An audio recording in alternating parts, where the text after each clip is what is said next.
I'm addicted to video games. It's been in my life since I can remember. The possibilities are endless. See, video games take everything that a book, show, and movie can do, but lets me be the one to take control and play it the way I want to. It's a perfect medium, but it's also taken over my life. So I wanted to find out what would happen if I took something that's been in my life since I was a kid and just quit. So for the past 6 months, I haven't touched a single video game. This is how a lifetime of gaming can change the way you look at the world. In order to understand the first lesson, I had to look back. This is me playing Street Fighter with my brother. I was obviously better. This was my first shooter. Got into a lot of trouble for that one. And this was a game that almost ruined my life. Competition. It's what made games so addicting to me, and where the first real lesson was hidden. It's usually framed as an insult, but for me, it's more of a philosophy. And the way that I got good was through a more painful method. See, the games that I played when I was young were games that you could very easily leave. Let's say my parents needed me to go help with some chores. I could drop the game and easily help out. It became a habit. So once I started playing League of Legends with my friends in high school, I treated it like every other game I had played up until then. And anytime I needed to step away, I would just leave. My friends eventually had enough and placed a 1-year ban on me from playing with them. That meant no voice calls, no invites, and definitely no games. Most people probably would have moved on, find a new game or even new friends, but I just couldn't let it go. So I spent that entire year playing by myself, game after game after game. In the repetitive nature of such a lonely task, I got really good at getting good. There were 3 pillars I created in order to learn any new game or skill. 1, assume I knew nothing. It lets me take in new info like a sponge. Getting good at anything requires letting go of your ego. It had me looking at the professionals and reviewing my footage. Made me realize that the only constant in each match was me. 2, questions instead of statements. It's easy to make general statements about our situation. This is impossible. This isn't working. I should be better. But instead, I started asking questions as I played, since there's a lot more that you can do with a question than trapping yourself with a statement. And the most difficult to truly grasp, 3. Trying hard doesn't guarantee good results.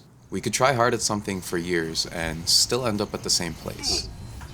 We all know someone who's put hundreds of hours into a game without making any progress. Once the year passed, the ban was lifted, and I went back to playing with my friends. But it was different this time.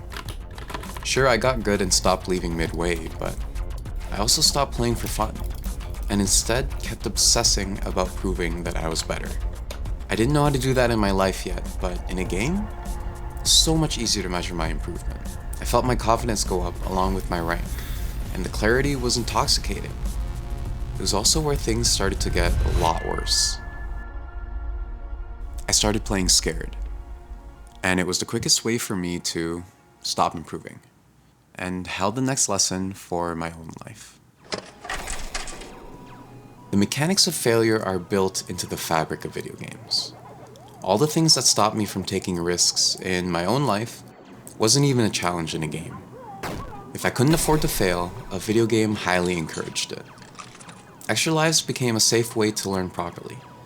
And there was one person that famously did that better than anyone else.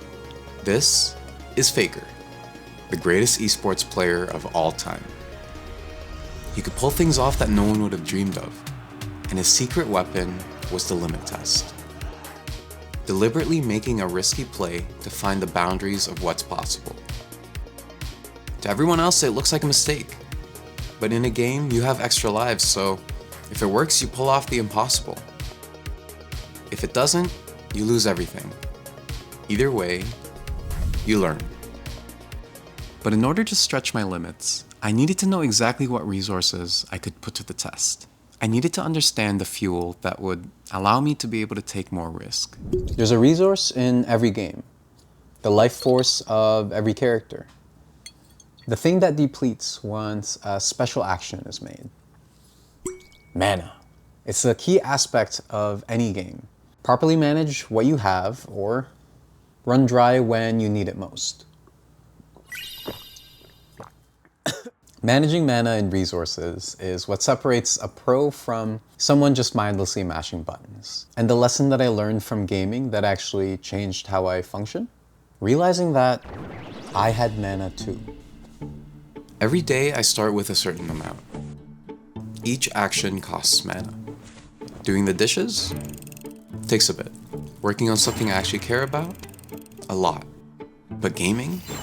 Surprisingly takes an enormous amount. The horrifying irony is that I always reached for it once I was already low. In games, you can use potions to replenish your mana. In life, I realized that there's something similar.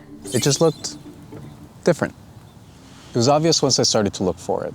It seemed like all the things that I kept putting off had the ability to buff and increase my daily mana. Things like touching grass, drinking water, even a good night's rest. It needed me to listen to my body to naturally find what restores and depletes it. But for every action, there was an opposite reaction too. Anything unhealthy and convenient would take away my mana and put a debuff on me, spending more mana for less. But even figuring all of that out, there was still something staring me right in the face that I wasn't fully ready to look at. The real reason I loved games wasn't just because of the competition. It was the quiet. That specific stillness that would settle over me when I was fully locked into a match.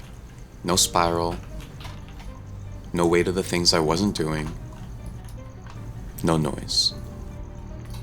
Just me and the game. The biggest problem was that the quiet was fragile. The second a teammate threw the match, or something would take me out of the game, the temple I built up when I played, the quiet,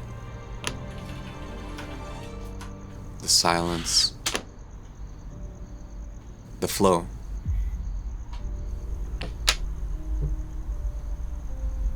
would get broken into a million pieces. And everything I'd been trying to run from would seep through the cracks.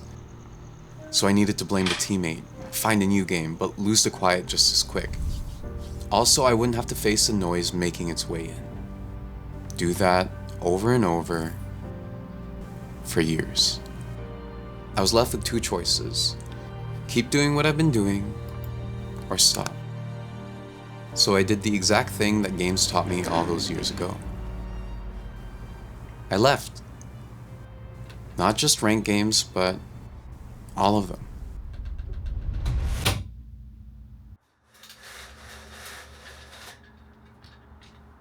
The first few weeks were strange. I'd unconsciously reach for a game, only to realize that I was reaching for something that had already been deleted. And so once I had time for myself, I realized how many things I'd collected only to let the dust get to them instead. I started using them again. Not because I had a plan, but because I figured it was better than letting them sit around unused. And something unexpected started to happen. It felt like I was just picking up a new game. And all the things I learned from gaming applied to it just the same. And maybe, if I can keep the balance, it'll have a place in my life again.